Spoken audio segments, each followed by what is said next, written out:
ANM association संघ ने लंबित मांगों को लेकर आज मंडला में स्वास्थ्य विभाग से जुड़ी सैकड़ों एएनएम सड़कों पर उतर आई। अपनी 12 सूत्रीय मांगों को लेकर एएनएम कार्यकर्ता जिला कलेक्ट्रेट पहुंचे, मंडला कलेक्टर को मुख्यमंत्री के नाम ज्ञापन सौंपा। एएनएम संवर्ग वर्ष 2050 से अस्तित्व में है, जिसके स्वास्थ्य विभाग की रीढ़ की हड्डी माना जाता है। बावजूद इसके वर्ष 2016 में एएनएम को नर्सिंग कैडर से अलग कर दिया गया, जिससे कर्मचारियों में भारी नाराजगी है। एएनएम का कहना है वे गर्भवती महिलाओं की देखभाल से लेकर शिशु टीकाकरण, राष्ट्रीय स्वास्थ्य कार्यक्रमों के संचालक तक अहम भूमिका निभाती आ रही हैं। खतरा मुक्त भारत अभियान हो या फिर कोविड जैसी वैश्विक महामारी, जब पूरा देश दूरी बनाए रखने की सलाह दे रहा था, उस वक्त एएनएम ने घर घर जाकर करोड़ों लोगों का टीकाकरण कर भारत का नाम देश विदेश में रोशन किया। लेकिन जब सम्मान, पदोन्नति और प्रोत्साहन राशि की बात आती है तो एएनएम को लगातार नजरअंदाज किया जा रहा है। एएनएम संघ ने चेतावनी दी है, यदि उनकी मांगों पर शीघ्र निर्णय नहीं लिया गया तो पूरे प्रदेश की एएनएम भोपाल में धरना प्रदर्शन करेगी, जिसकी पूरी जिम्मेदारी शासन प्रशासन की होगी।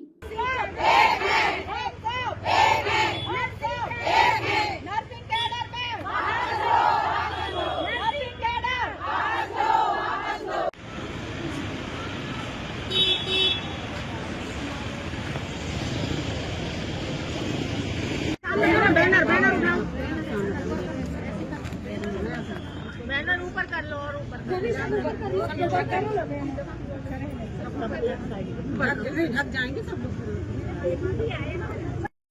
कौशल्या विश्वकर्मा फूल सागर में एएनएम के पद पे पदस्थ हूँ, किंतु हम लोग के लिए बहुत दुर्भाग्य का विषय ये है कि हम लोग को 2016 में नर्सिंग कैडर से निकाला गया, जिसको लेके जबकि हम लोग का महाकौशल नर्सिंग से टोटली पंजीयन होने के बाद जब 2016 में 3200 का ग्रेड पे नर्सिंग स्टाफ का किया गया था, तो उस समय हमको एएनएम पद से निकालकर नर्सिंग कैडर से निकाल के हम लोग को मल्टीपर्पस में कर दिया गया, जबकि हम लोग को पता नहीं था और आज तक हम लोग को उसका आदेश भी नहीं दिया गया। पूरा काम हम लोग से टीकाकरण से लेके डिलीवरी जितना भी कार्य है, पूरा नर्सिंग से संबंधित कार्य हम लोग करते आ रहे हैं, उसका हम लोग को जोखिम भत्ता भी नहीं दिया जा रहा। कोविड जैसे, डेंगू जैसे इतने महामारी से हम लोग ने काम किया, उसका आज तक हम लोग को कोई जोखिम भत्ता नहीं दिया गया।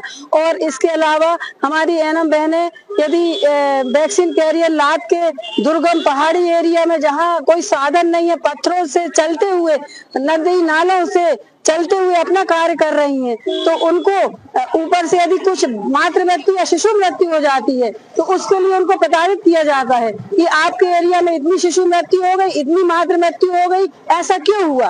पता चला उनकी एक वेतन वृद्धि रोक दी जाती है, तो ये गलत है। हम लोग के साथ ऐसा कभी ना, इस प्रकार की जो कार्रवाई की जा रही शासन प्रशासन स्तर से, वो बंद की जाए। दूसरी बात, जो हमारी संविदा बहनें हैं उनको नियमित किया जाए।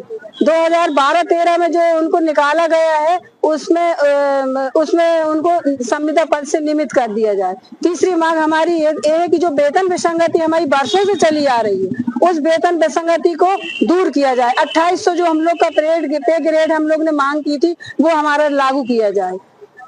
चौथी हमारी ये मांग थी कि जो हम लोग के पोर्टल चलते हैं, शासकीय पोर्टल जो हम लोग काम कर रहे हैं, वो शासकीय पोर्टल में आए दिन नई नई समस्याएं आती हैं। हम लोग फील्ड में काम करते हैं, वहाँ पता चला नेटवर्क नहीं है, नेटवर्क ना होने के कारण हमारा कार्य पेंडिंग हो जाता है, हम लोग कर नहीं पाते। तो पता चला रात में मैसेज आता है कि आपको ये कार्य करना ही पड़ेगा कल, नहीं तो आपको बीसी में जवाब देना होगा। पर ये गलत है, क्योंकि क्या आश्वासन मिला आपको? हमको अभी कोई आश्वासन नहीं मिला। हम लोग अपना ज्ञापन दिए हैं, अब देखो 2-4 दिन में क्या आश्वासन मिलता है, इसका क्या जवाब देते हैं सर। ऊपर तक जवाब उनने बोला कि ऊपर हम आपकी कार्रवाई के लिए पत्र प्रेषित करेंगे, फिर जो भी होगा तो बताया जाएगा। हीला हवाली ना की जाए, हमारी आवाज को ऊपर तक पहुंचाया जाए, भोपाल स्तर तक, ताकि हमारी समस्याओं का समाधान हो सके। यदि नहीं होती है तो हम लोग भोपाल तक जाके जैसा भी करना पड़े, हम लोग अपने पीछे नहीं हटने वाले। बिल्कुल पीछे हट के हम अपनी मांगों को बिल्कुल मनवा के ही रहेंगे शासन प्रशासन स्तर से। पूरा परिचय आपका? कौशल्या विश्वकर्मा, फूल सागर।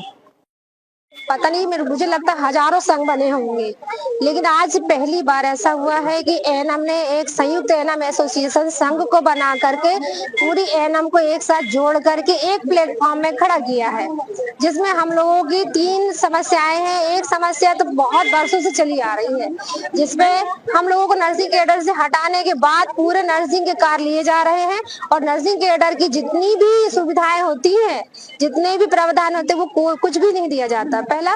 दूसरा, संविदाओं को अन्य विभागों की तरह रेगुलर किया जाए। तीसरा, हम लोगों को प्रमोशन हर एक विभागों के जैसे हम लोगों को भी प्रमोशन देकर के एक पद पे पदस्थ किया जाए। अभी क्या आश्वासन दिया गया आपको? यहाँ से मुझे आश्वासन मिला है कि 2-3 महीने में लग जाएगा ये व्यवस्था, लेकिन हम लोग जिस प्लेटफॉर्म में उतरे हैं, ये एक नारी शक्ति की बहुत ऊंची आवाज है। यदि ये आवाज यहाँ से भोपाल तक नहीं पहुंची तो हम लोग पीछे नहीं हटेंगे। ये हम लोगों का ये पहला कदम है, और यदि इसमें हमारी समस्याओं का निराकरण नहीं होगा, पहला संविदा नर्सिंग कैडर में लाया जाए, दूसरा संविदाओं को रेगुलर किया जाए अन्य विभागों की जैसे। यदि ये मांग पूरी नहीं होगी तो हम लोगों का तत्काल धरना प्रदर्शन भोपाल में होगा, और सत्र हमारा मंगलवार शुक्रवार पूरा प्रदेश बंद करेगा। आपका पूरा परिचय? मैं श्रीमती ज्योति चंद्र, जिला अध्यक्ष संयुक्त एएनएम एसोसिएशन से।